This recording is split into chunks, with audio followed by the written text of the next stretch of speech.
This is Retro Nerd Girl, and this is the conversation I had with Douglas A. Burton, award-winning author of The Heron's Labyrinth. Today we are going to talk about The Dark Crystal, which is one of my favorite movies ever. I wanted to talk to Doug about this in particular because I really love the story elements that are going on between all of the different characters. And what I was thinking is that I feel like the theme of this story is really no hero does this alone. Like we all need each other to. There is a lot of helping hands. Yes. I mean, you don't get to the end of this and the way it ends without the help of Kira, without the help of Fizgig. You don't get the without Aughra. You don't. Without the entire team of helpers and friends to give you a helping even hand. Chamberlain. Yeah. You don't get to the end of this in the positive way that it ends. So, and I feel like that was also sort of the theme of making this movie. Jim Henson made this movie alongside directorially with Frank Oz. And also depended very heavily on Brian Froud, who created a lot of these characters. So I love the teamwork here, and the fact that, behind the cameras and in front of the story itself is sort of this presentation of like everybody coming together to help Jen achieve his goal. Do you have any overarching thoughts about this film? First off, I love that you said that the theme feels to you like no one's doing this alone. Yes. As much as the story does focus on Jen. There's an entire spectrum of characters that really come together to solve this. And Jen actually quietly takes a back seat for a good portion of the film, including the climax to some extent. And at some points, it becomes Kira's story at times. And I will point out, once that happens, Heroine's Labyrinth archetypes start appearing immediately. And it's fascinating. And they're actually strong examples of the Heroine's Labyrinth as well. So they're not like adjacent or, hard, they're right on the nose. So I do like that. I like that you said that. I do like the team involved here, spearheaded by Jim Henson, one of the guys from that era that I think helped to change the imaginary professional landscape, along with George Lucas and the likes. And you mentioned Brian Froud. He mostly known in film for The Dark Crystal and Labyrinth with David Bowie. Yes. But he put himself on the map with a book called Fairies that came out in 1978. And this book really took a new look at fairies. They weren't little Tinkerbells. They were like human faces. They're aged in some of them, and it really struck a chord, and this book was a big deal. And this is the book that became his calling card for Jim Henson to be like, you are going to be the guy designing the Dark Crystal. So this is the right team.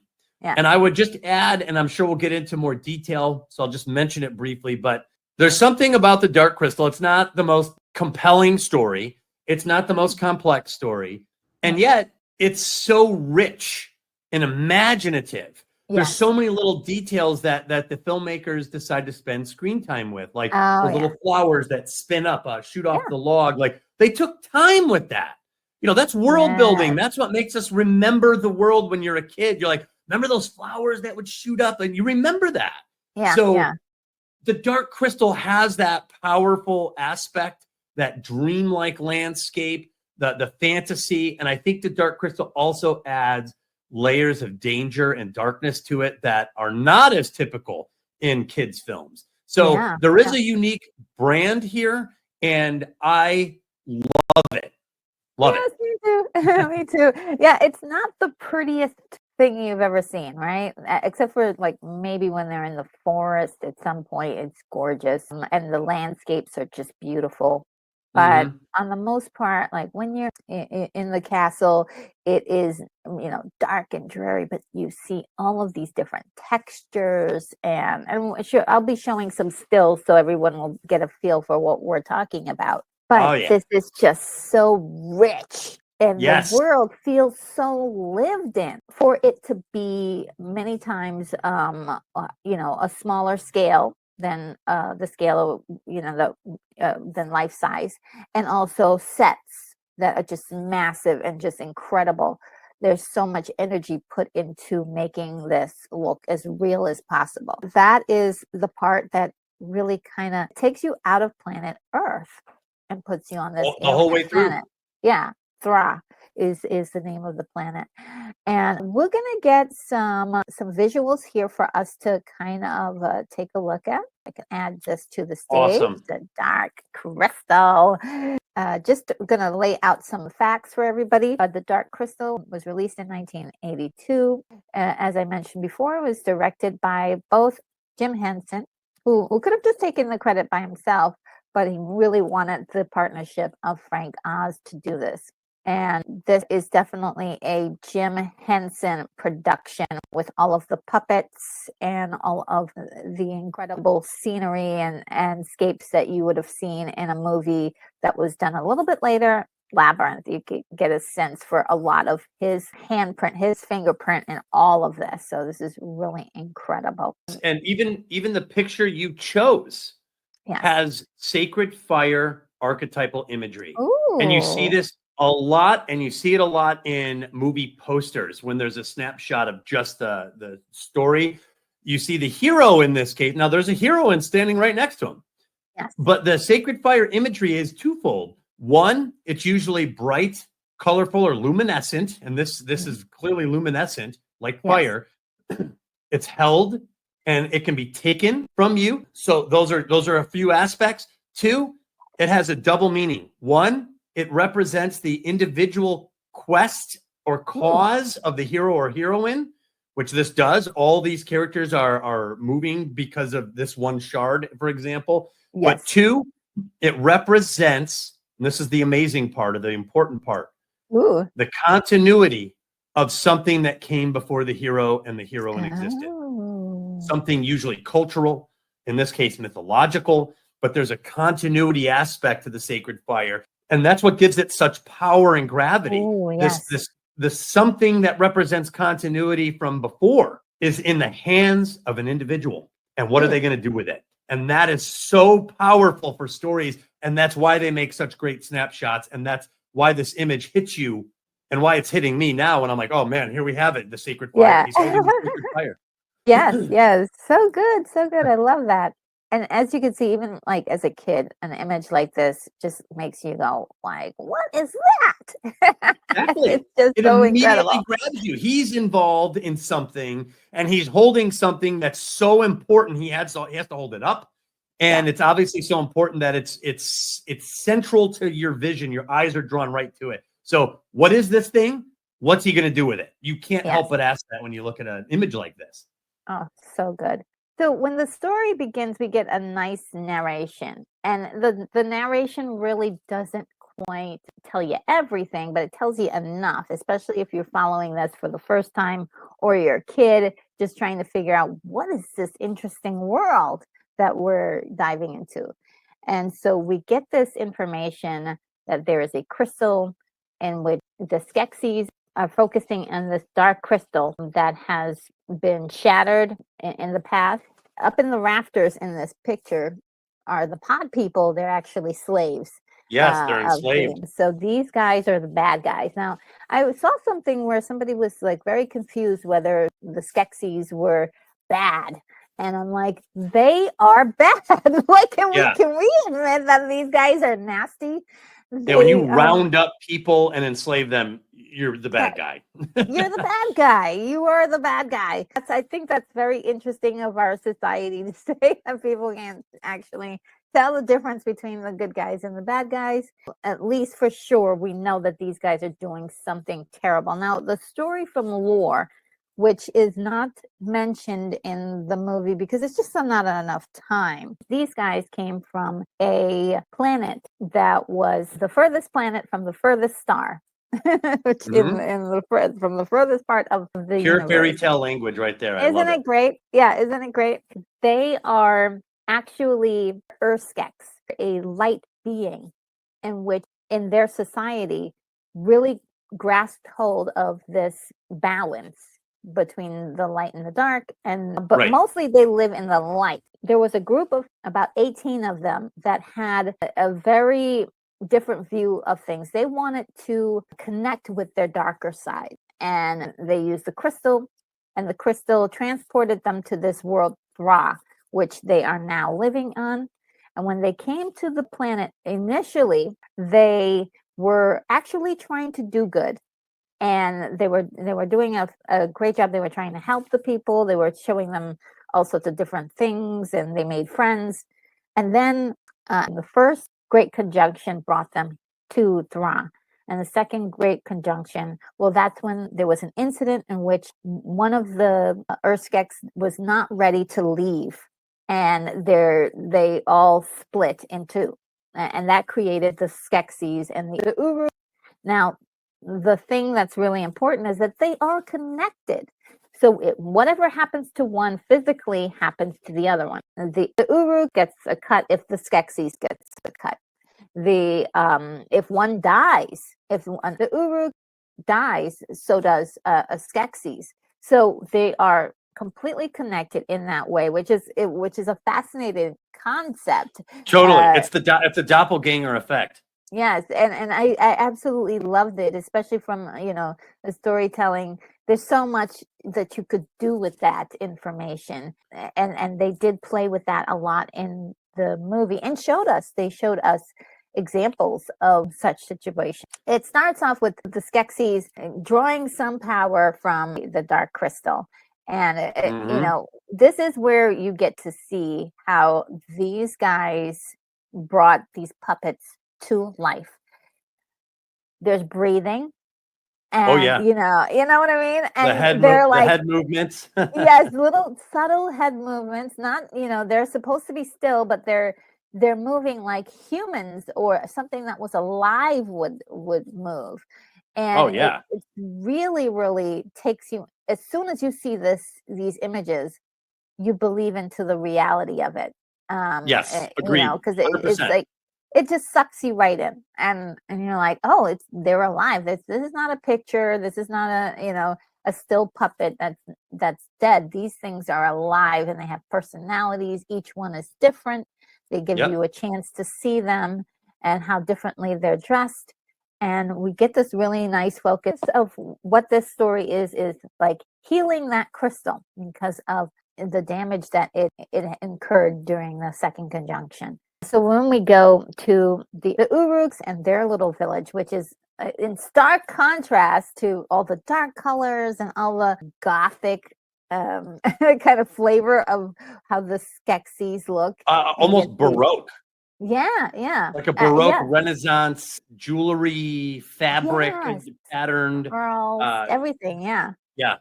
And it's done extravagantly, but also there is a darkness to it, which is really beautiful. And then you get to these guys, they're wearing like natural leathers, light colored, their clothing. Browns, oranges. Yeah, and lots of natural, I would say naturalistic colors. And it just seems like an old but ancient kind of civilization, not in any way technologically advanced. These guys are doing everything in the most basic form. So it's tribal. Yes.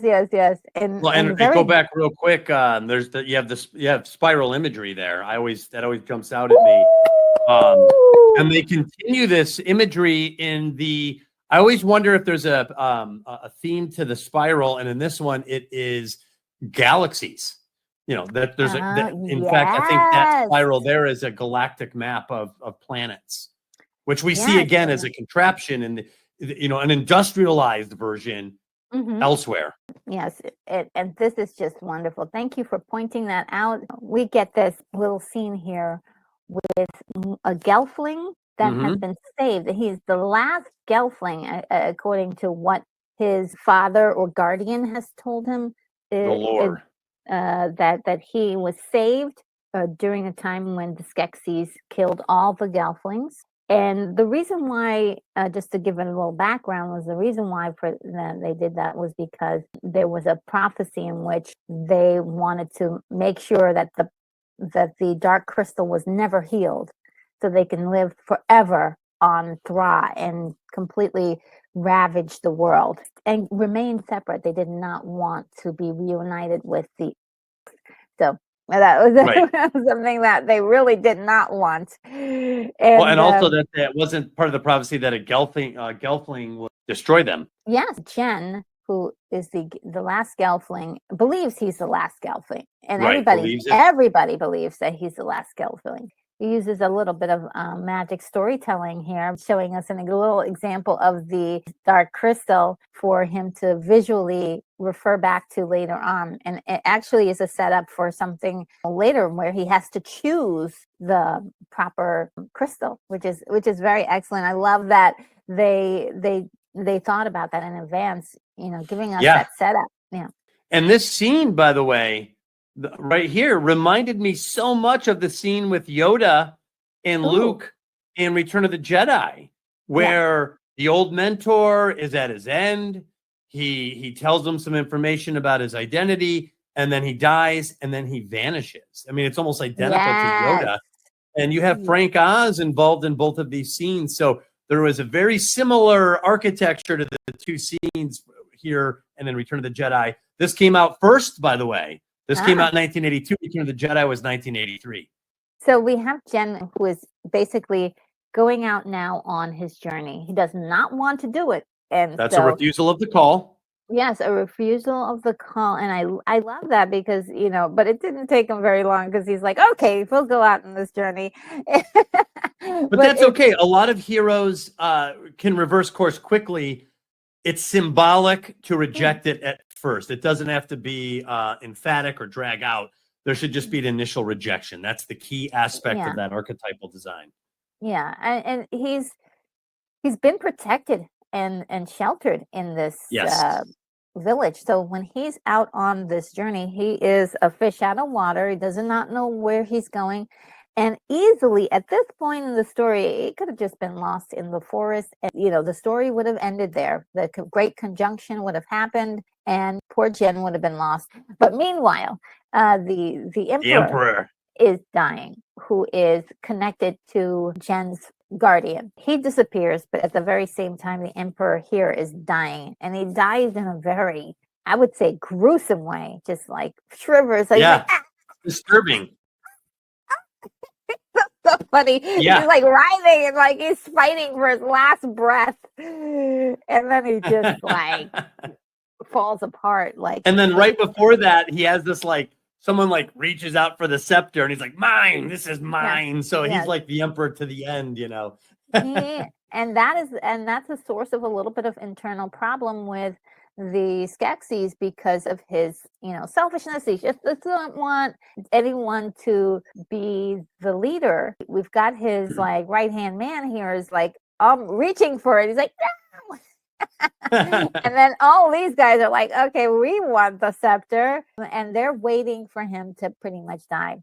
It's a terrible kind of situation. These guys have been together for thousands of years. They know each other very well, but there's no remorse or sympathy or any of that stuff. They're pretty cruel individuals and waiting for him to patiently die. Like, well, yeah. And there's a parallel, the emperor and the old wise, they die simultaneously in essence. Yes. And that reinforces the idea that these two groups are connected in the fact that, the leader of both of them, their groups have passed on exactly about the same time.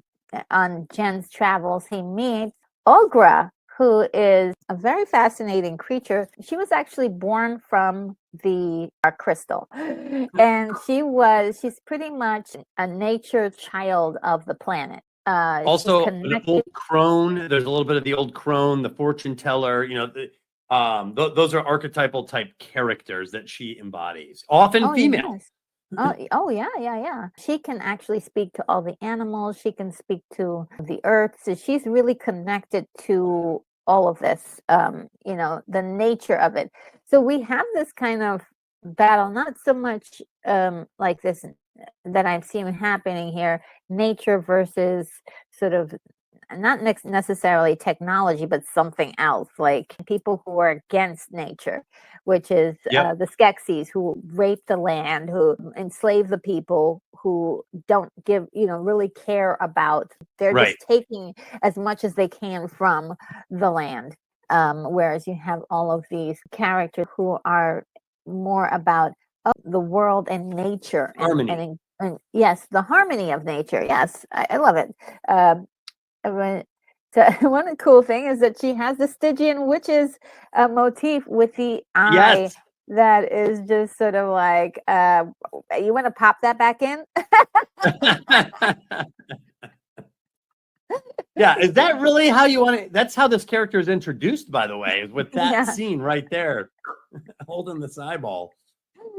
Yes, I remember seeing this when I was a kid and just going, "What is going on? That is gross." Yep.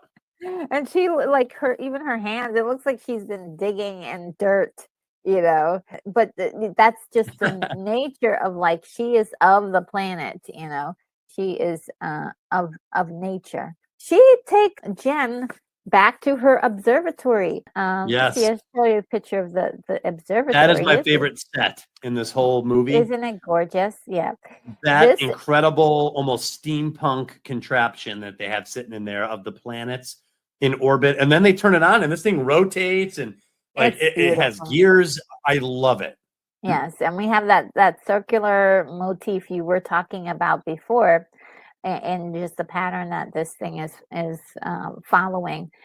And this observatory is actually a gift from the Urskeks way back about 1,000 years prior, when they first came to Thra. They gave this as a gift to Aughra, which is really interesting. Aughra is a very interesting character. She's physically played by Frank Oz, and Billy Whitelaw is doing the voice wonderfully for her. It's really interesting because sometimes you may catch a behind the scenes bit of footage in which you will hear Frank Oz do the voice for her. So he in the interim, he was doing the voice for her, the capture. Yep. And so she brings out 3 crystals for him to test, and this is a test for him to see if he's the one. Really, it is 3 shards that look almost identical, but he uses it to play a tune that he heard during his talk with his master. So it was that was setting up this moment, and it was also a test to see if he was truly the one. Because why didn't she just give him the shard? I mean, why is there a test? And I thought that was really interesting. This is another tool that writers can use to kind of like give them a little bit more, flesh out the characters a little bit more, give them a little test. See, right. Are you really the one? Right. Yeah, Willow had a similar test like this. Oh, yes. Back at the castle, the emperor's died, but we need a new emperor. Now, technically, the Chamberlain, who is closer to us in the photo, he can actually become the next to rule because of his job. And the Gartham Master, who's further away, is more aggressive, stronger, and he's like, I should be the emperor, So there is a scene in which I thought these guys were going to start actually fighting. They pull out these giant swords, and they're like, oh, it's about to go down. And basically, it is what they call trial by stone. Trial by stone. Trial by stone. I demand trial by stone. And then I'm going to try that next time I get pulled over for speeding. Trial by stone. So great. Give me your license, officer. I demand trial by stone before I accept your speeding ticket. Oh my God. Well, we'll see how good that works. No, it won't work. It will. That's not going to happen. Yeah. This was great, though. It was a moment for us to really see a little bit into their society and what they have a structure there. Like there rituals. Yep. Yeah, there's a full hierarchical society going on there. Again, just visually, these aren't pretty images, but the detail is where the beauty lies. And like, like the costuming is just insane. And even in the Yes, background, I love the costumes. isn't it just insane? And then in the background, you've got this red fabric that's tearing, and it's all over the walls, and this incredible, background is just it's really beautiful. So Who wins the fight? Who unfortunately, wins the trial by stone? Travel. So now, see, this is really interesting. The Gotham Master wins that trial by stone, and it's really interesting because when he hits it first, and then the Chamberlain hits it, and everybody's impressed. They're like, ooh, that looks really good, but Gotham Master gets in really one good whack at it and knocks it over. Yep. And was it that by that time the stone had been weakened? But whatever it was enough to impress everybody. And so Yeah, that he wins the right to be emperor, no contest. And so there were a couple of factions of people who were split between the two, that were like in full support of the Gotham Master, and some that were in full support of Chamberlain. And they were like, "Oh, Chamberlain, yes, it should be you. You should be the one to be emperor." And once he lost, they turned on him hot. quick, hard. Yeah, it's he's being cast out. Yeah. So the rules are the loser has all of their garbs ripped from them, and this also tells you a little bit about the things that they wear. It's part of their identity and their ranking. So That is the correct. clothing that they're wearing is part of the rank that they hold. And so by stripping him, they took away all of his power at the castle. And they also, he was also pronounced banished from the Gotham Master, in which that means that he cannot, he's got to go somewhere. Yeah. But he in time, what happens is that he just hangs around just about enough time to discover that they have spotted a Gelfling, which is Jen, going out on his journey. And so Right. he comes up with a brilliant idea. This is going to be the thing that brings me back into the castle. They will accept me again, and I will be at least part of the group again. So this is his way back in, impress the emperor, and he can have a station again.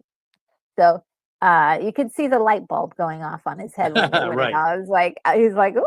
Oh, by the way, we didn't talk about this, is that Chamberlain makes a lot of weird noises, and it's so bad that even people around him, even other Skeksis, don't like the noises.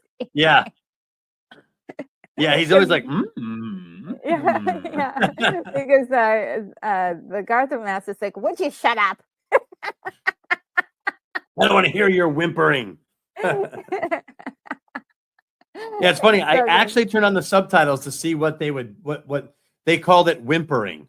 Yeah, whimpering. So, yeah, that's what that noise is supposed to be, a whimper. Exactly. Man. It's so great. And then they do, not just the whimpering, it's also the physical acting that they do through the puppet that also makes it that really head wiggling thousand. Yeah. Totally. So we have. I mean, look at that still shot. That is so artistic and beautiful for gorgeous. A puppet and a set. Yes, and every single thing was thought out. Every single leaf and plant, and every single they built all of that. Especially this particular set, they built everything on it. That's what Retro and I both meant by richness.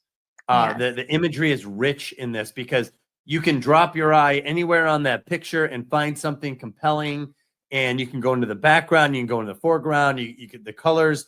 I mean, there's just so much going on there. And like Retro said, somebody thought of all of that. Yeah, and drew it all out and built it and made it Some of it is animated, so they figured out how to animate all these things. And one thing I love about this scene is that when they take the camera and pan it through this little foresty little area. Like every little thing moves. Like there's a tree that gets up and Yes. starts walking. Oh, so good. Yeah. That one tree with its roots, he moves away from the river. Like, there's so much going on. That's imagination. That's what I feel like we're missing in some of the shows today is the depth and the breadth of the imagination and the scope of what you can do to fill that in. I think an artist should aim for that level of layer and complexity to their artwork. I love it. Yes, and it's making it three-dimensional, making it this incredible project here is just like it leaves me in complete awe at the work that was put into this. So yes, and he is totally out there. Back to Jen the character, he does not know where he is. He doesn't know how to. He's getting into trouble. He's like, well, now I think he falls into like a little pit or something, and he's trying to get himself out. They do attempt to establish for him a hero's journey. And you can always tell because he has to leave home.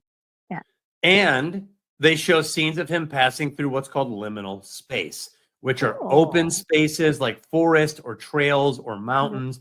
So when you have a montage, and this is a thing, when you show characters passing through liminal space, that is them leaving the familiarity of home. And that is very indicative, by the way, of a hero's journey story.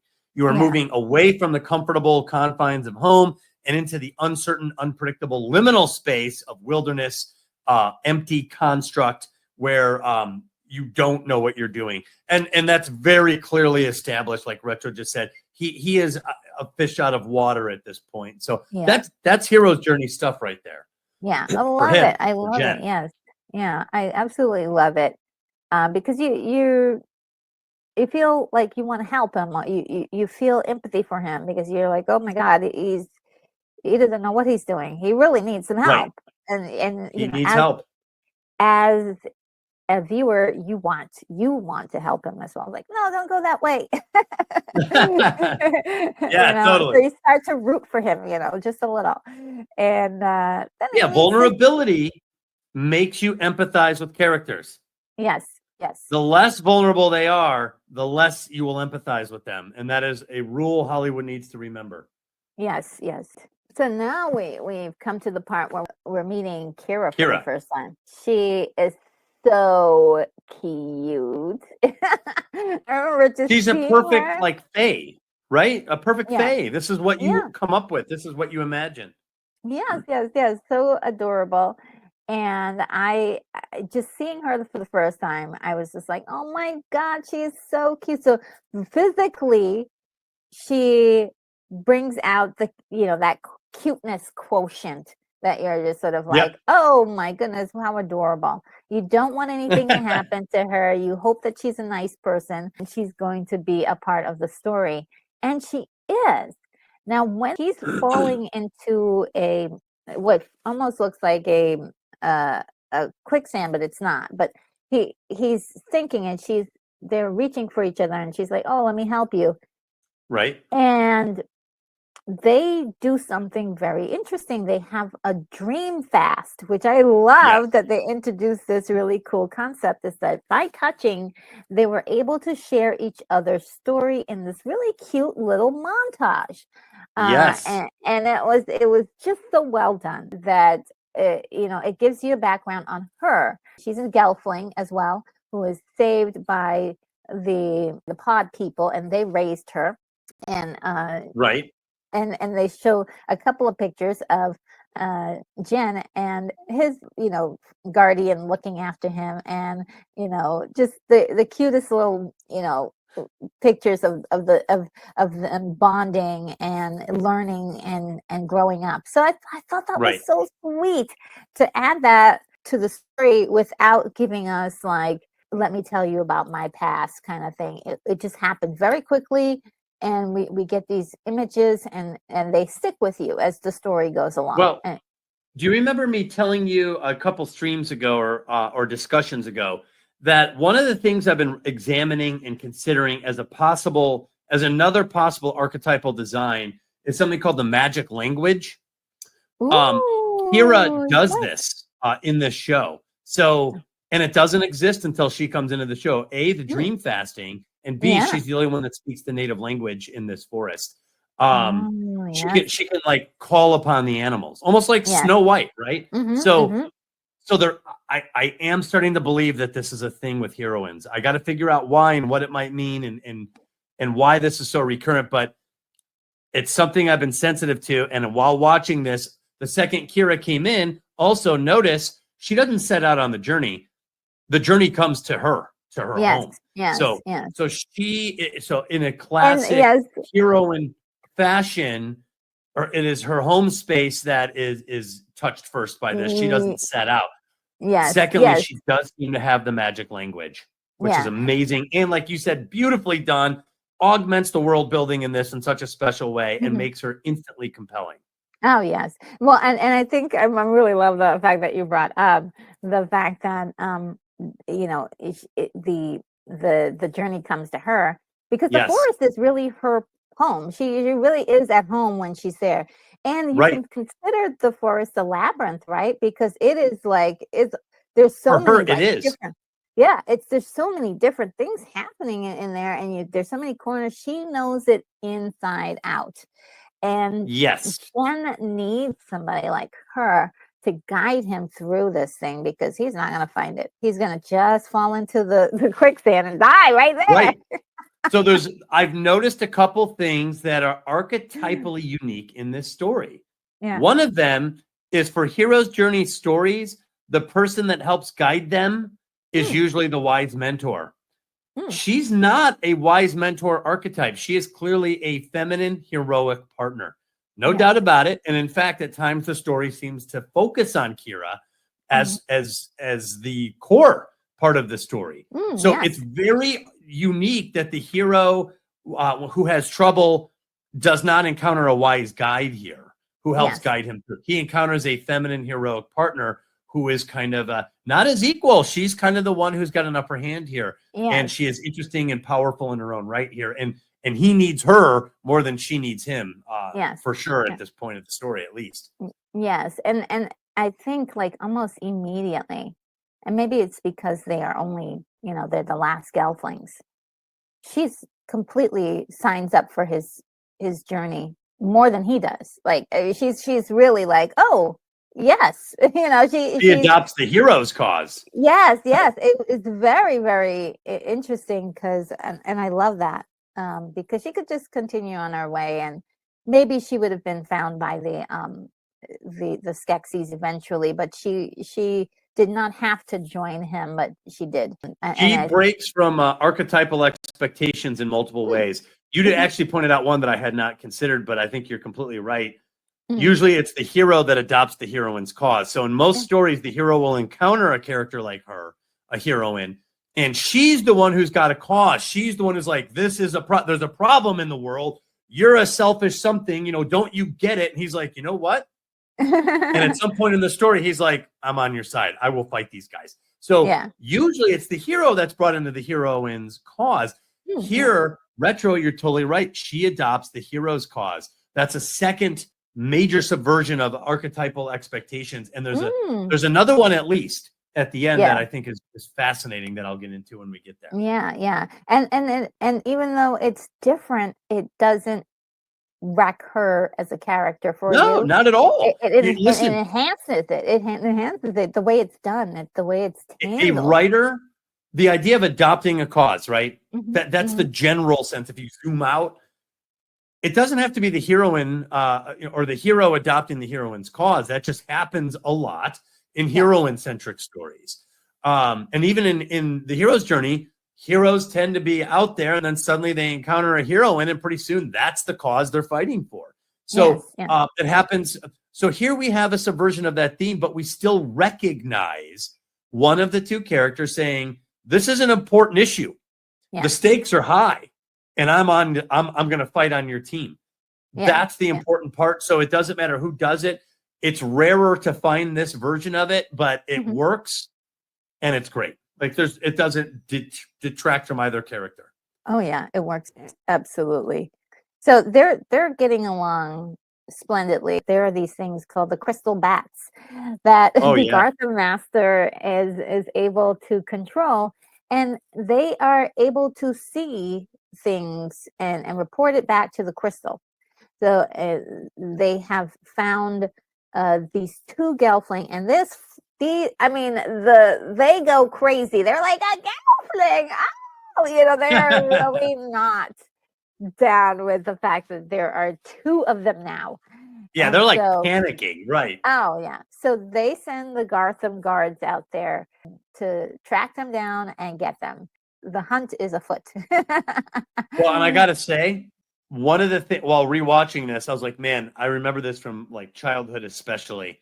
Mm. The Gartham, whoever designed that just rocked that image. Oh You yes, know, yes. tentacle, like almost like squid-like appendages, but also these like crab claws and this giant beetle shell and this Yes. insect-like small head tucked under with purple eyes. Like it's beautiful, the design of Oh these yeah, things. yeah, awesome, awesome. And I don't have a picture of them. I for some reason I didn't get a picture of them, but That's okay. they If anyone has seen this movie, they know what the Gartham look like. Those they know things are what the great. garden looks like.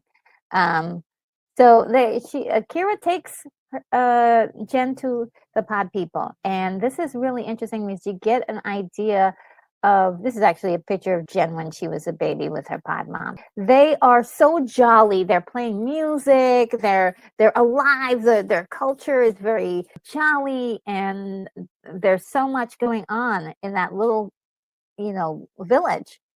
And then you juxtapose that with how they are at the castle, and they're slaves, and they just don't have any color in them. They really show you the difference between what the Skeksis are doing to these people. They're robbing them of their not only their culture and just their happiness, and just transforming them into zombies pretty much for Well, their and these, personal use. yes, and these are also archetypally called the hidden victims. And they're hidden. I mean, they're overtly hidden in the forest here, trying to hide from being rounded up and Yeah. enslaved by the Skeksis. So these are hidden victims, and it's interesting because in the Heroine's Labyrinth model, it is the heroine who usually encounters these hidden victims, and the hidden victims are important because their existence and their plight is evidence to the heroine of a Yeah. major problem, a major oppressive force somewhere in the native culture. And it is usually the hidden victims that the heroine tries to set free. So Yes. Yeah. we have that here. We have And we that in the have Dark that. Crystal. Yeah, we definitely have that Yep. in a great scene. The Gartham come, they find the pod people, and they attack their village and take a lot of them as slaves. Yep. And just as they were just about to go after Jen and Kira, here comes Chamberlain popping out of nowhere to save them. Right. And I mean, everybody's spidey senses are tingling. Yeah, Like, he's got what an is that? ulterior motive. Yeah. And then he's like, 100%. and I'm just sort of I like, love it. what are you doing? And so what we didn't talk about before is that when Jen left Aughra's observatory, the Gartham came there as well, and like Home burnt it to the invasion. ground. Yeah, burnt it to Right. the The ground. invasion of the inner sanctum for another female character. It's amazing. Yes, and they took Aughra as a prisoner. Now, so at this point, he's feeling responsible for Aughra's place being burnt down and the pod village being attacked, and so many people dying, so many people being taken as prisoner. And so he's in a terrible headspace right now. He's also like a little bit delirious. So you got to, this is a shock. This is a shock to him. If he's never experienced anything like this. He leaves home, and here he has people dying, and because he's visited or has been there. So he feels like he's bringing the drama to them, or the Right. bad luck, if you will. And at this point, he throws away the crystal. Totally. Like you hear it clinking. You're like, oh, he really threw that thing. What? You Totally. need that thing. Yeah. So he just throws it somewhere, and then we have, you know, uh, I would say as sort of a bracer for him is Kira there saying, don't worry, rest. She like takes care of him. She gets his wound all healed up, and he's like sleeping on her. So she kind of nurtures him. I was saying mother. She nurtures him into to a place where maybe tomorrow we can go after this problem and deal with it. It doesn't come across as mothering. These are heroic partners. In fact, one thing that I thought was intriguing about the Dark Crystal was you have the masculine and the feminine here. Ooh. And there's really no romantic overtones. This is a platonic partnership. Two heroic people who they're attracted to each other on some level. They're attracted to the same cause, but it is essentially not romantic, and that is unusual as well. Most stories, if you have that masculine feminine dynamic, it's easy for people to believe, and it's easy for the characters to perceive the attraction as romantic. So it often goes that direction, but here it doesn't. And I think that it's also totally awesome. Like it totally works anyway. I love it. Yes. I did adore the caring and just the softness. Well, her softness and her nurturing sense in this scene is that of a heroic partner, not a subordinate, not as a secondary character who is just there in a servile situation, like at all. Like none of that's there. And that's why she's so excellent and she in her own right. And she doesn't even come off as superior either. Like, you listen to heroic me. partner. She's there's a partnership there to support. Yeah. There's an egalitarianism to partnership that I have been keen on. And these two have this in spades, and it's awesome. I love the way they're portrayed in this film. Oh, yes, me too. I love their little relationship. It's so cute. The heroic partnership. And the morning comes, and they stumble onto this incredible, I would say, tomb. Oh gosh, what like old ruins of some kind, with old hieroglyphs on them. Yeah. Okay, so we'll call it ruins. Oh yeah, and she's illiterate. So here was another swap. So she's been really good on a lot of things. She has kind of an expertise in the wilderness. He has the expertise of civilization, so he's able to read some of these. Yes, because his guardian has taught him how to read, and they actually showed you a little bit of that in the flashback. They set it up. Dreamfast, so that was really great. And from this, I love these ruins because you get a full talk about this prophecy that needs to be held. And I'll read a little bit the little rhyme that they talk about the prophecy. When single shines the triple sun, what was sundered and undone shall be whole, the two made one, by Gelfling hand or else by none. And I remember when I was a kid and I heard that, I was like, ooh, I was so excited. I was like, that sounds legit. Yeah, it just has the sound of something epic, like an epic story that you heard by a campfire or something. It just feels so primal, is the only word I could think of, but it's like mythological. I think that's what you mean by primal, in the sense that old, like core, a core limerick, ancient, like almost like in Lord of the Rings, and in the darkness bind them, so you've got this powerful rhyme that seems to be like a master code to the civilization. And I love when stories include these things. Yes, me too. I love it so much. It was like, oh, that is so cool. And definitely a highlight for me. This tomb or this ruins area is just full of beauty in the fact that it's telling a story of a civilization that Yep. has been extinct, eradicated, and a complete genocide of that world. But there's these two survivors that are left to try as hard as they can to fulfill this prophecy, and it just feels like, oh, you're rooting for them even stronger now. Like, okay, they're the last that can Yeah. be to do this. That's the continuity aspect of the Sacred Fire. So the character has their own individual motivation. So a lot of people, writers especially, are told to focus on character motivation. And but the Sacred Fire is very special in that it includes character motivation, but it also includes the continuity of something important, something often cultural that is valuable, that the hero or heroine is expected to continue or master or perpetuate. And you know, the torch is being handed to them. And here you have an exaggeration, the most extreme version of that. Like you said, the entire culture has been eradicated. Yes. So this little last gasp is given to the smallest version, the smallest harbingers of this culture. So they're given this sacred fire. It's almost too big to comprehend if you're the only survivor of a civilization. Yeah. And yet have we talked about this, I think, in our last discussion.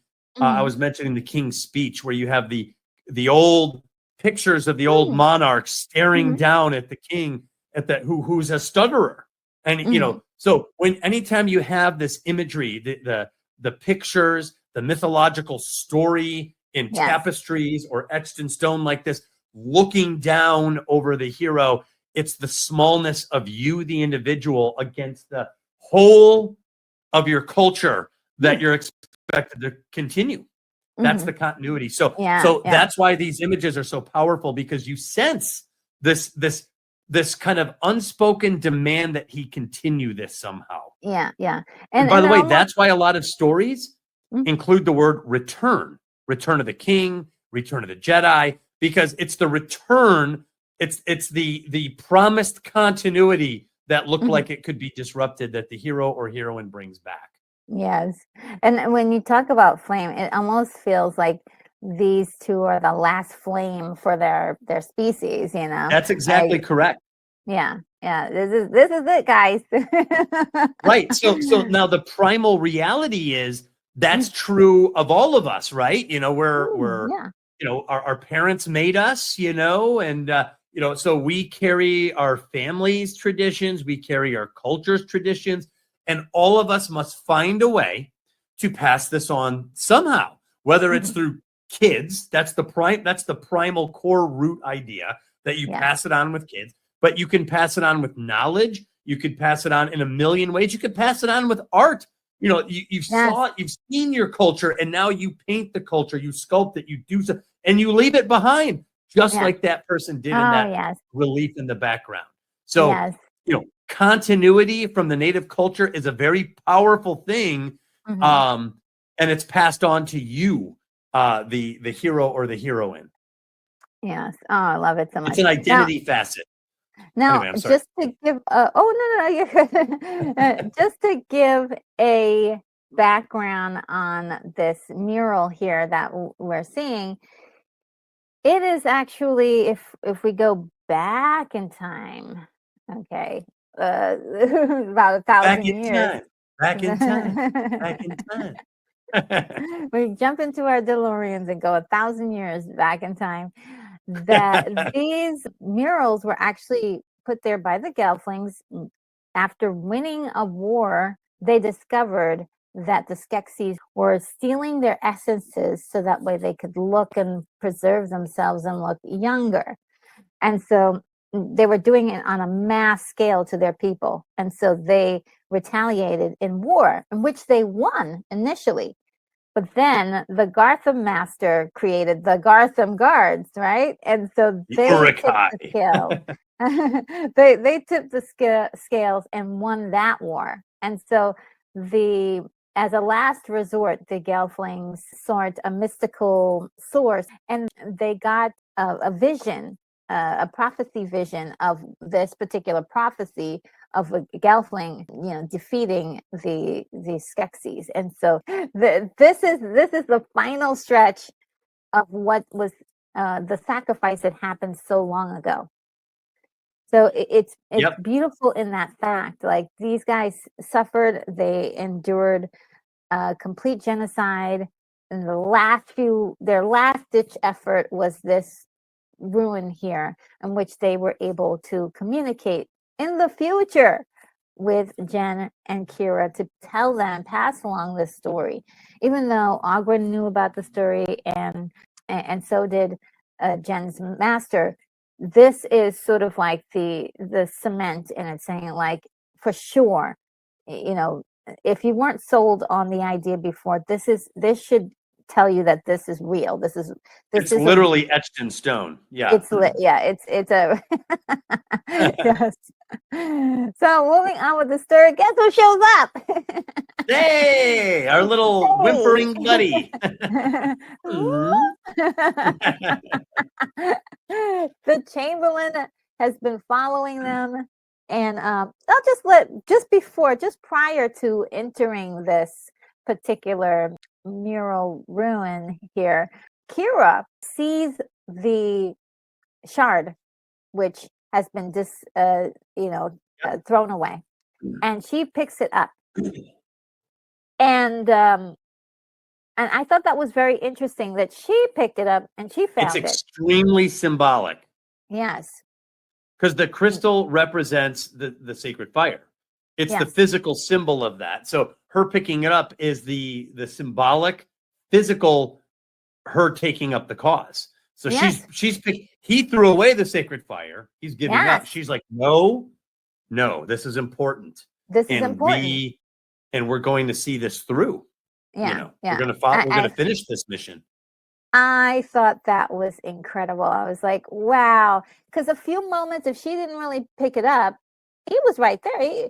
Chamberlain could have picked it up and, hey, destroyed it. The sacred fire might be doused from the earth or from the planet. So she essentially saved the situation. Again, more help from, external sources to help out this hero, because, in his bad judgment earlier, threw it away. And so she's like, nope. This, like you said, this is important, and it was. So the Chamberlain is saying, hey, look, Skeksis actually want peace.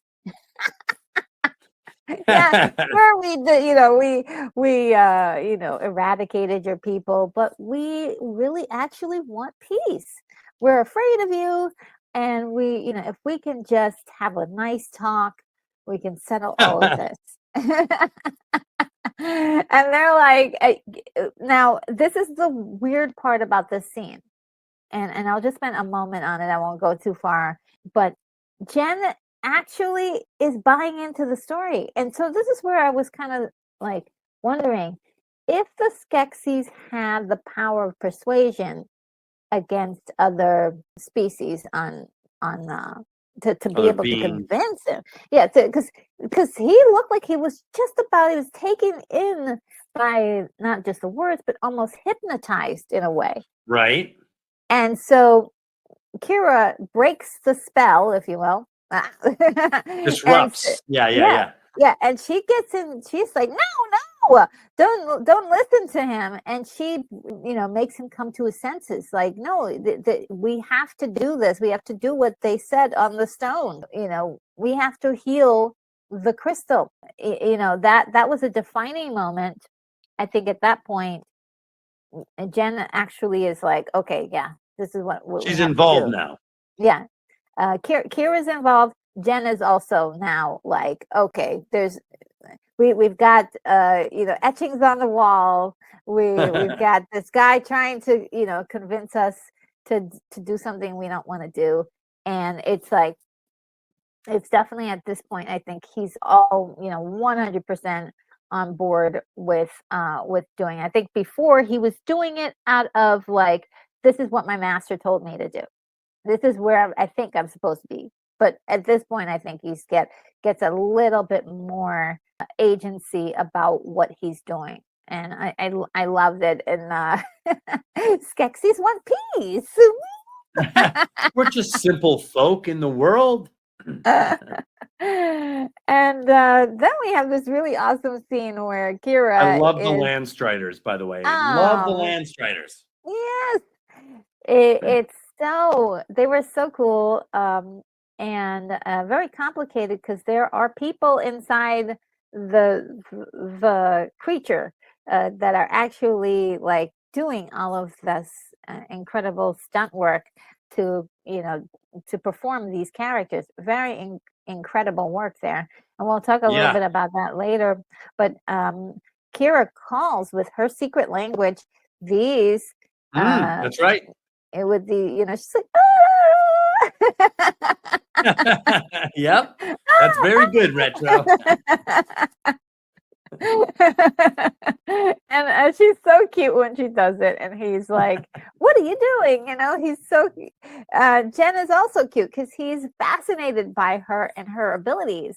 Yes. He's definitely I think he's falling for her slowly, but it's not like love at first sight or anything like that. It's just definitely a gentle, sweet love that is like he's admiring her. She's different than him. So there's that kind of, there is an attraction, but I still feel like they don't ever worry. They don't try to work in a romantic angle officially. They don't, and I love that. It's like just gentle flirting, if anything, and just really great work with the Landstriders too.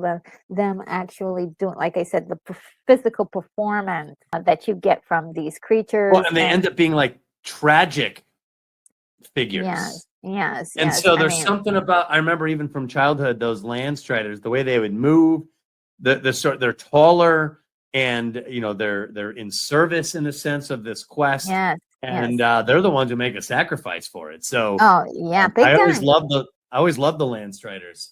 Yeah, me too. They were just they're unsung heroes. They are unsung heroes.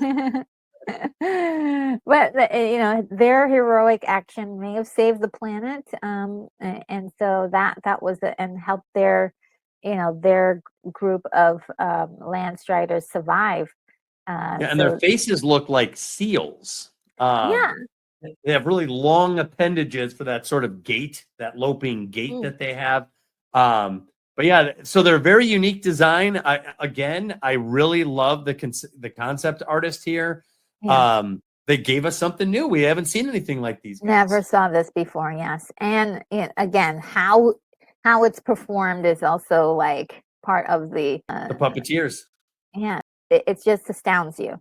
Then we have an incredible rescue of the pod people that were captured by the Gartham, and a harrowing escape as well. And I would point out, we also have the helpful chaos here, and it comes from the heroine. She sings a certain melody, and it seems to summon these creatures. Again, the magic language. Yes. And it creates chaos. And in this chaos, the escape is allowed. So there is both the magic language and the helpful chaos in this scene. It's amazing, these archetypes appearing in this story so often. I know, yes. It's so great. Because I when I saw a couple of them, I was like, oh my God, I can't wait to talk to Doug about this. Yeah. So meanwhile, some of the pod people that have been captured, we get an explanation as to why they suddenly look like they are zombies when they are brought to the castle. And so this is the scientist Skeksis that we have here, who uses the crystal in a very negative way, where we saw the crystal give the Skeksis life before. I think what it's doing is like there's an actual thing that's collecting the essence from the wrist of the pod person here, but I think the light is also, this light energy is also putting them under some sort of mind control, and both in tandem are creating this sort of situation where we've got an elixir of essence in a jar, and we have the Gotham master come in. He drinks from it, and for a second or two, he becomes young, and just like Mother Gothel. Yeah, but within moments later, it doesn't work, and they casually mention that it worked a lot better when they had Gelflings. And that was the key, the real reason why Gelflings went to war with them, and why the prophecy even was a thing that happened, was because they were capturing a lot of Gelflings and taking their essence so they could live longer and be more beautiful. What a great backstory. So then we have this confrontation with Aughra, who is like, they're trying to get information out of her about the Gelfling, and she's just, serving up a lot of attitude. Now they do not kill her. And they seem to have a respect for her in a certain amount of respect, not a whole lot. But which is very interesting, because, they could squash her like a bug, but there's a certain amount, I believe, of respect that they have for her. What do you think? Well, and usefulness. She is a clairvoyant. She has some sort of wisdom. And, it's not uncommon in stories for the heroine to be held captive rather than killed.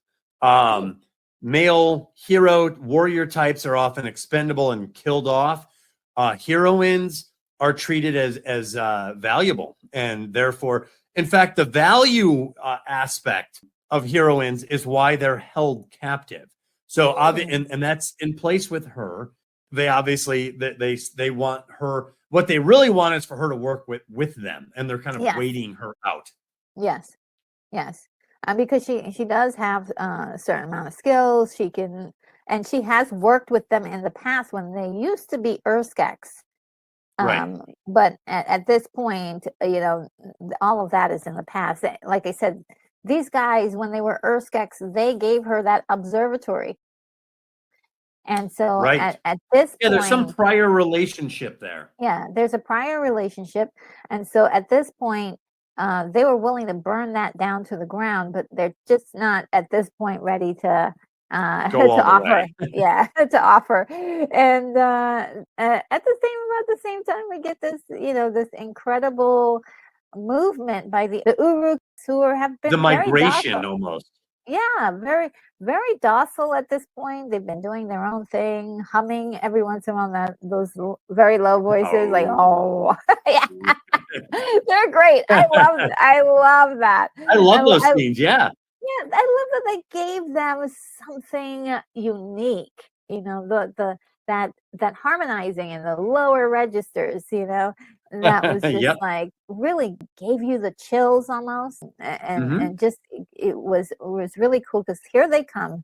They are all, you can tell that they've aged quite a bit, and they are, walking as slow as you could possibly walk. Very slow migration. Very slow. And walking and walking and walking. And there's just like, as everything's happening, we see them just like move like snails across the landscape. It's really great. But we know something is happening. These guys are on their way to the castle. And the great conjunction is happening. We definitely did some skipping around here, but before this happens, we do have a moment in which Kira has been captured. And yes, this is important. Yes, they are going to take her essence, and this is going to be fantastic for them, because this is Gelfling essence. This is this is the good stuff, right? If you're this is the stuff that really works. Yeah, this is the stuff we've been playing around before, but this is good stuff. And they're going through the process. They're actually taking her essence from her. But yeah, so in a lot of heroine-centric stories, you have a heroine dealing with what's usually a law enforcement arm of the culture, and that's what imprisons her. She's captured, and you have a captive princess scenario, and we have that here. This scene is like the police, right? She's captured. Her culture has got her, and the next scene, they're putting her in that seat. with the ray from the dark crystal that hits her in the eyes and starts taking her essence. That is a poisoned apple. And what I love is this is a unique version of it. Great stories can take the archetype and make it something that you'll only find in the dark crystal, right? But the archetype is sound. So the poisoned apple, usually delivered by the masked minotaur, delivered through premeditation, it's planned, and in bad faith, knocks out, disorients, or disables the heroine. The poison is something internal, ingested, injected, implanted, embedded. Usually includes a restrained, unconscious, or debilitated heroine. Often depicts a menacing figure hovering above or near the heroine. Oh, wow. Usually precedes a failed attempt to convert the heroine or persuade her into a captivity bargain. And the Minotaur often attempts to extract, steal, diminish, or destroy the heroine's sacred fire. And the poisoned apple places a special focus on the neck, throat, eyes, or mouth. This hits almost every part of that archetype. It does. Yes, it does. It does. It does. So, I mean, you've got a very powerful example of the poisoned apple here, and yet it's utterly unique in how it's expressed in the dark crystal. I love it. What happens next is that in the room with her is a lot of animals that have been collected for the scientist there's weird experiments. Who knows what he's doing with them? But Aughra is also in there as well. And she's like she's saying to Kira, use your gifts, talk to the animals and free, so they can free us. And as she does, she's, starts doing her call. When the magic language. Just as you think that maybe they've got her and they've drained all the essence out of her, she's like, whatever that's happening, the science. And they're like going berserk. These animals are going berserk in their cages, and they free themselves from their cages, and they attack the scientist Skeksis and throw him down the shaft, the burning fire the shaft. Abyss. Yeah, and it immediately kills him, but it also kills one of the Urugs as well. Right, they kind of vanish while migrating. Yes, and it's like, and they all the other Earth Skeksis look back and really slowly, and then they turn back around like, okay. Oh well, that sucks. And then they keep going as slowly as possible. Like, okay, we'll get there. We lost Billy. There goes another one. Yeah. Oh wow, what can we do? Yeah, so we have this migration happening. They're really close. They get to the castle and they get to the castle and they make a sound that utterly shakes the Garthams to the ground. They were like, oh, they just shiver. It's really great. Crumble. Yeah, and it was really cool. I'm like, okay, now throughout this entire storyline, the Urugs have been very, very passive, and they still are, but that was the most aggressive thing that they really did. And we shall give them credit for actually rescuing Jen from his imminent doom when he was a child. But it really says, are they're the good guys because they're on the side of Thra, if you will, and also trying to get this union to actually happen again. But it is one of those things where you're asking, could they have done more? Could they have done more? And the thing is that they can't. Also, this is a great conversation to have, because being that they're so tied to the Skeksis, they can't really kill or hurt the Skeksis. Yeah, going to war makes no sense. Makes no sense. They can't do it.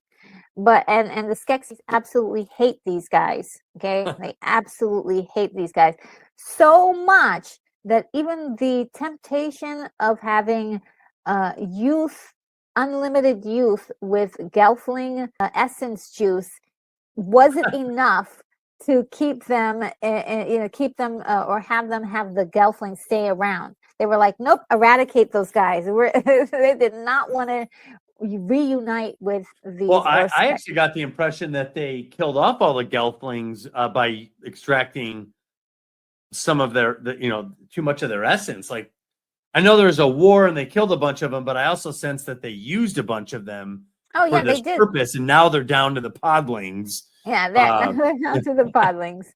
From their point of view, Yeah. I mean, the Gelfling, I don't think they could have been controlled, because they have more magic in them than. No, I don't think they were controlled, but I think they used them up for their. Oh yeah, they did. That was part of the historical history, I guess. And there's a TV show that covered that a little bit. The war. Oh, is that new show? Resistance or something? Yes, and it was discontinued. Yeah, good luck trying to find it. Really? Yeah, it was on Netflix.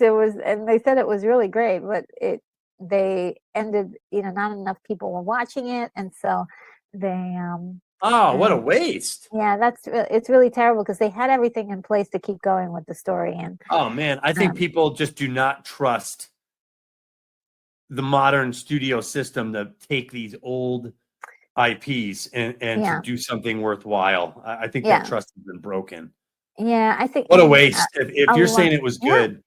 Yeah. It was interesting. At least they had some interesting stuff. There's a lot of care and detail. They brought in Brian Froud and his son as well. What? Toby. Yeah, Toby was actually involved with this project. He was one of the Brian Froud's like 70-something years old. Yeah, they had the whole family working on it. It was really great. Like, and the puppeteers and all that stuff. They put a lot of work into it, but then it's probably sitting in some warehouse, all of the assets. And what was it? Hold on, let me look at. Hold on. The Age of Resistance, I think. Age of Resistance. That's right. Yeah. And so that's pretty sad, but yeah, the lore of this is really exciting and interesting. Wow. And there's been like comic books and all sorts of stuff. So if anybody wants to read up on the lore of this, you can go to Wiki, The Dark Crystal, and they'll give you all sorts of information on the characters and stuff. It's really a lot of fun to research. Wow. But we finally get to the point where we get the big showdown. Kira is escaped. Jen is in place. He is in place with the crystal in hand to heal the dark crystal, and he's just waiting until the conjunction, because he has to do it right at that moment. And we have Kira, who is also off to the side, and Fizzgig unfortunately gives them away. He's like, what? Yeah. And then the Skeksis see Kira, and they're like, Gelfling! They're freaking out. Jen jumps onto the dark crystal so he can put it, so he can heal it, and the crystal flies off onto the ground. Almost falls in that abyss. Yeah. And so this is very exciting here. This is very whoever designed this particular scene, it's just incredible. So Kira has wings because she's a girl. Yeah, boys don't have wings. Yeah.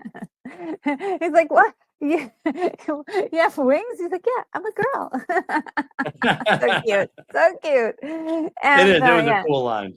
It was. And then she flies down, and it's more of a glider. It's not really flying. She can't like lift off. She can just glide. It's like a little parachute.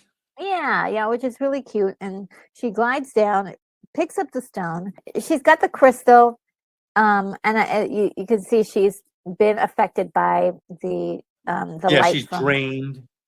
Well, she's not full strength. A little gaunt in the face. Yeah, and they're after her. They want that they want her sacred fire. That's exactly right. Heroines, you see the imagery all the time, being surrounded because they're trying to extract the sacred fire from her. Yes, and she is warding them off as much as she can, but she ultimately throws the shard to Jen, and just at that same time, she is stabbed fatally. And so Yes. she sacrifices. This is also, would you say this is a shield maiden moment, the way she kind of I would say it jumps is, but into... in fact, I would say that, so here's my real thought on this. I don't think it's a shield maiden. I actually don't think it's a shield maiden moment, believe it or not. You don't. Okay. There's a case to be made for it. Okay, there is a case to be made for it. I'll tell you why I don't think it, and I'll tell you why I think there's a shield maiden elsewhere. When the Landstriders are in danger, she goes in there to help the Landstriders. Yes. So that's a little bit more classic shield maiden. Now, in terms of the point of the story that we're in Deep Act 3. That is usually where the shield maiden comes in. So this should qualify as a shield maiden moment. So I certainly don't fault anyone for thinking this is. And there is some structural resemblance to a shield maiden moment. Oddly, though, she's not necessarily physically interposing herself in front of a helpless character. And she's not drawing a red line. So there's several things missing. My actual conclusion here was that this climax is archetypally unique. It does several things that I don't see anywhere. Okay. One, the heroine is the one who is slain. She goes down. Yes. And like you said, it's a fatal wound. And it's awful. It's a stab in the back. That's also not shield maiden. Yes.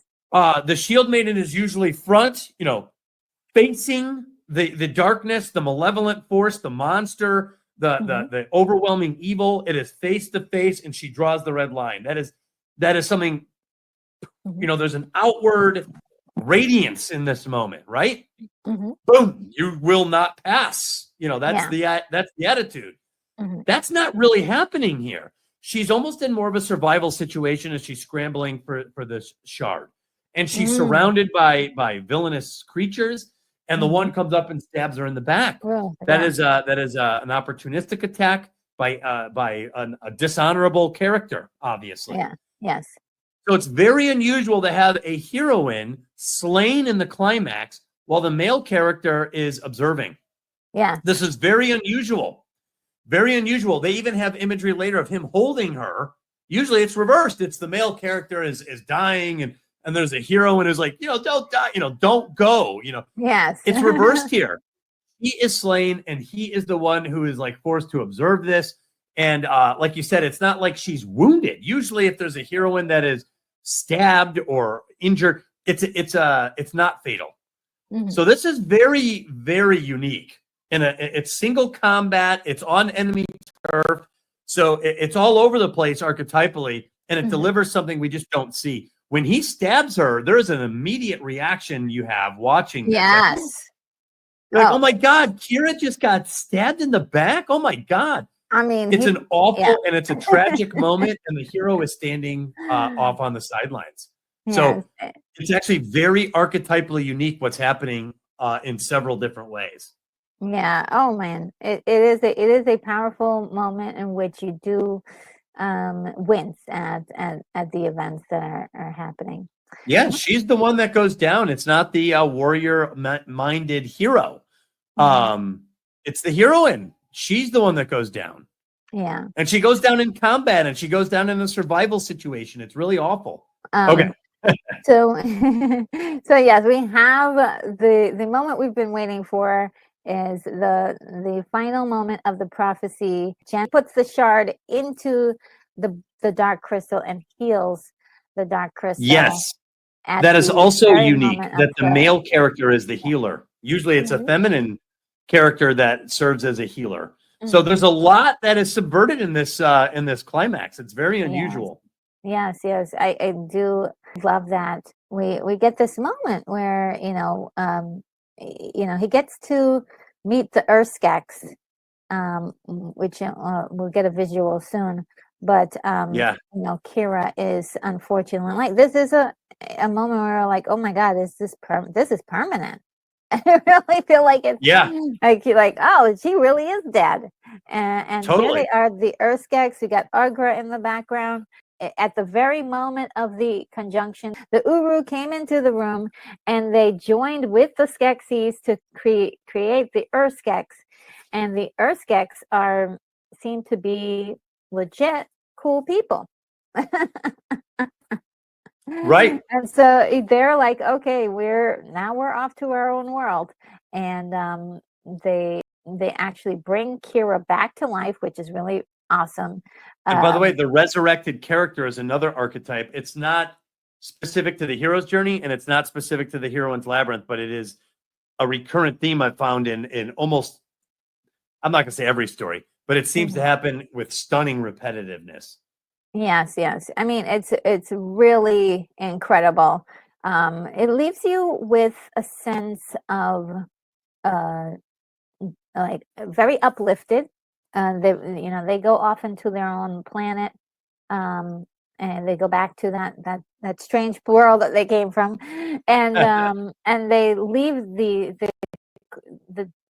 castle of the crystal is completely transformed into this like crystal formation. It looks, like a crystal castle, like everything on it is made out of It's crystal. a broken spell in full. There's a rapid rearrangement of the culture from darkness to light. It's a perfect broken spell.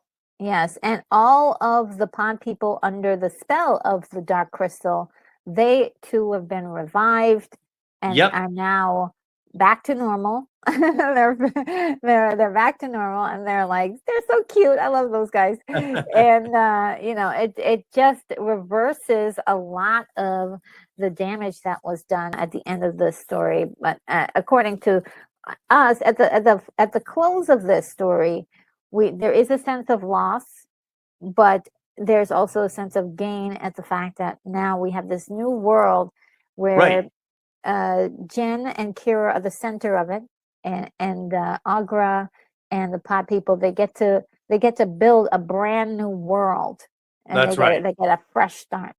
That's right. This is the rearrangement. Yeah. Usually in hero-centric stories, there's a rearrangement where the dark dystopian oppressive society is immediately rapidly rearranged, and we get that here. And it usually goes from darkness to light and from colorless to colorful. Oh, so cool. Rainbows and growth and grass and flowers. Like, we get all of that. Yes. Also, I'd like to point out that the Great Conjunction is a black swan. A black swan event is usually an apocalyptic event that is caused by nature. Oh, wow. That destabilizes the home, the native culture of the heroine. So it's not, again, the archetypes from the heroine's labyrinth are present in the Dark Crystal. And what's funny, and I have seen this several times now, the writers tried to tell a hero's journey story because they clearly started there. You can tell, they're like, let's start with a hero. Let's set him off on a journey. Let's push him through liminal space. Let's let him go confront the militant outsider that's threatening his world. And yet they bring in Kira. And by the way, if you listen to Jim Henson in the documentary, he's like, I want to introduce a female like co-lead simply by bringing Kira. So this was an intentional decision on the part of the writer. Simply by bringing in Kira, they accidentally ushered in the heroine's story and her labyrinth. And suddenly you have all of these heroine-centric archetypes appearing in the Dark Crystal. And I love it. I absolutely love it. And neither character is diminished in this story. They're both heroic, and I like both of them. Yeah, they both do their part to create this, incredible outcome. And for a second, we talk about the music in this film. Trevor Jones again from Excalibur. Yes, incredible. It's an epic soundtrack, by the way. Epic. Yes, it really is. If you haven't heard it, please do, take a listen, even if you're not into the movie itself. Try to listen to the soundtrack. It is very just beautiful, uplifting too. And there's also like medieval like dance music in it. Oh yeah, The yeah, pod yeah. dance. Oh yes. Really good. Awesome. I love the pod dance. It's so medieval. It's like if you're into RPGs or role-playing games, like I've used the Dark Crystal music for like tavern music and stuff. It's like perfect stuff. Trevor Jones rocks it. He does it in Excalibur too. Yes. But he rocks it here in the Dark Crystal as well. Yeah, wonderful job. And it is, along with the music and everything else that was involved in putting this together, all of that hard work really creates this very unique film, which I absolutely love. I'm so glad you were here to talk to me about it. Let's see, any other overarching ideas or themes that you want to talk about with this movie, or lasting impressions? Well, my lasting impression is this really smacked of like a fairy tale. It's got these mythical elements to it, but it also has the smallness of a fairy tale. You get a sense that this world is very small. There's only 10 Skeksis left. There's just 2 Gelflings left. Like, the world is small. There's not a lot of beings that populate this place. So it's very much a small, individualistic story. And yet it has these mythical high stakes, cultural annihilating, the survival of a culture, high stakes. So it's a real interesting mix. Like you said, it's dark and dreary in a lot, but then there's these beautiful paradise-like images of the Gelflings in nature. So there's a lot right about the Dark Crystal. There's also some things that make it a little confusing. Like I said, I actually like it, but it's archetypally inconsistent. So I think maybe that could be why it failed to take off completely, but it may also be the reason why it's a little bit of a cult classic because this has staying power. The Dark Crystal has survived the test of time. I think it has grown in popularity as time has gone on, and people have continued to rediscover the Dark Crystal. And it is a brainchild of Jim Henson and Frank Oz. I mean, the two godfathers of the puppet cinematic world. So it's a very special movie and a very unique story, and I'm glad it's there. And I love it's one of my faves. Oh yes, this was definitely one of my favorites coming up. My mom took me to the theater to see this. I was 12 at the time. It was perfect time for me to like see something like this and be taken in by the magic, if you will. I always loved puppets and puppetry and all the stuff that Jim Henson did. So this was really great. I think for some people, they can't get into the puppets. They're like, oh, the puppets, but these aren't like, puppets where you see strings and you're seeing like, they really tried to make these puppets really look alive. There's breathing, they're breathing. You're right. There was several scenes where my critical artist, I shouldn't say artist, my craftsman eye was like, wow, they got the breathing on that scene. So there were several times I picked up on these little nuances that they were doing. There's times where someone will sit there and their fingers will go like this. Like there's these little details that I just love because it means that the artisan and artist both behind this really cared about every little detail. And it shows. Yeah, it's so important because, as somebody, like yourself, who looks at these movies multiple times and enjoys them, when you see the overgloss of the first view, right? But then when you get to your second view, you're looking behind there and seeing look at that plant in the background. Look at this, that little pod guy. Look at what his face is doing. Like you notice all of these small details that everybody on set is just working so hard to make this look real and feel real. And that love or attention or just detail it just beams through the screen. I love it, and I hope that we don't lose this beautiful art altogether. There isn't anyone like Jim Henson, who created these movies like Labyrinth and Yes. and The Dark Crystal, which are like narratively different from other movies and really hit differently, in a special way. And definitely the thing about the two movies that really shocks me as I'm looking at it today is like the attention to detail on the female characters, and their parts to play, different than your normal like hero's journey, but different than a lot of other stories, just in general.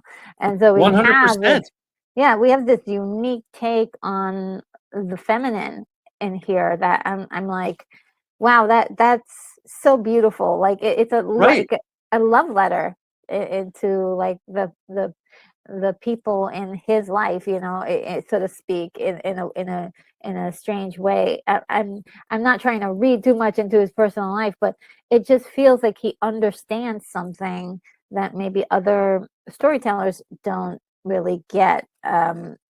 There's something there behind all of it that just is so unique and special. I think that's wonderfully said. I was also kind of taken aback by the prominent feminine spirit that Kira brought into the story, and how much of the story was her story. And and even and again, it doesn't take anything away from Jen. And Jen, he does not win in single combat. It's not your typical hero's journey. He wins by healing. He heals the crystal, which is like healing the world. So anyway, it's a special type of victory for our hero and our heroine. They're great heroic partners. You were talking about the richness of the world and the extreme attention to detail and the love that you could find in it. I also noticed in several scenes the richness of the sets, right? There's grass, there's flowers, there's vines, there's insects. I also noticed that they have a very heavy sound editing. You have all the pond animals or insects in the background. So the world feels as vibrant as they need it to whenever they need to. So it feels like a real world, despite the fact that it is puppets. So they did something, I think, very special here.